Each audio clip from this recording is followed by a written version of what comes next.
Chetumal, aquí inicia México. Pues para mí no. Para mí, aquí termina México. Déjame explicarlos. I've been traveling across Mexico for 4 months now. I started off in Mexicali, Baja California, and I've been working my way overland down to Chetumal.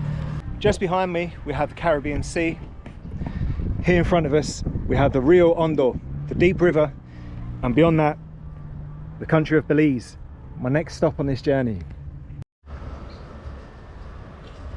So today's my last full day in Mexico, and I'm pretty sad to be leaving, to be honest. And I'm going to give you 7 reasons as to why Mexico is now my favourite country in the world.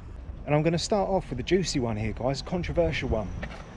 Number 1 is political correctness, or lack thereof.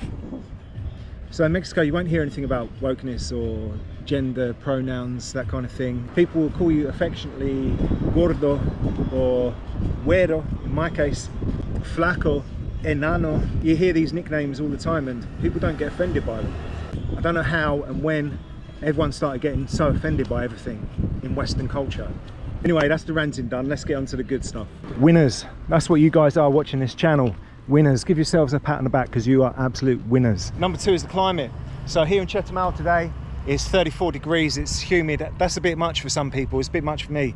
I'm sweating. But give me this over gloomy, cloudy, miserable days. I suppose I better put this extra thick jumper on today.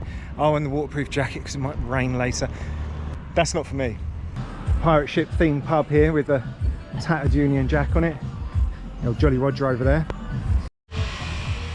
Now, for those of you that know me, the next one won't be a surprise at all. The next one is food. Now, we all know Mexico is the land of tacos, fajitas, enchiladas, burritos. But I wasn't ready for chilaquiles, pozole, mole, cochinita pibil. I've only just had my lunch and I'm salivating just thinking about the food already. And all the pineapples and the avocados and the mangoes and the tropical fruits are all fresh and delicious. Usually when I've been away for an extended period of time, I start to miss my mum's roast dinner, but I haven't this time. Sorry, Mum. The next thing is the art. Mexico is so colourful. You don't have many grey or brown buildings. If they're a dull colour, somebody will paint over it. There's street art everywhere, mostly to a very high standard. We're heading onto the pier now, guys, towards a mega structure called, well, it's called the mega structure. This has got to be the quietest city in Mexico. There's nobody around. Anyway, next thing is diversity. No, we haven't just gone back onto wokeness. I'm talking about the diversity of the landscapes within Mexico. Mexico is a big country. You could fit the UK into Mexico 8 times. So you've got the deserts in the north, the mountains and the volcanoes and the forests in between, fantastic beaches, lakes. Ancient tribes still live in some of the mountains, like the Tarahumara, who only survived the Spanish conquest because they could run so far. They run up to 100 miles per day. Which leads me onto my next subject, history. So of course there's the pre-Hispanic history, the Mayans, the Aztecs, the Zoltecs, the Zapotecs, and then after that the Spanish conquest. But what's really amazing is people are finding new things all the time. There's so much that's uncovered out there in the jungles, in the mangroves, in the forests, in the mountains.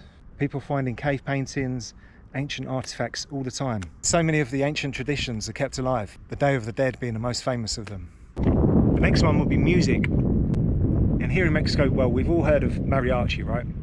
But there's so many other genres. Ranchera, norteño, cumbia, bolero, tropical.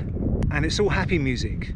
Even banda, which is generally songs about Sinaloa and cartel drug trafficking and people dying, are still upbeat, happy songs.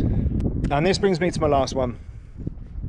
Predictable one, but it's the people. The people of Mexico, generous, happy, friendly. I've really learned what mi casa, su casa, my house is your house, is all about here in Mexico. So to the people of Mexico, thank you very much. You are what makes this country. So going to end the video there, folks, and I think it's a fitting place to do so because we're right next to a rather random statue of Bob Marley, the king of reggae himself. And our next stop is Belize, which is a strong reggae country. I admit that's a rather tenuous link, but we'll roll with it. So thank you very much for watching. This is my last video from Mexico for a while. I will be back. Hasta la vista, mis amigos.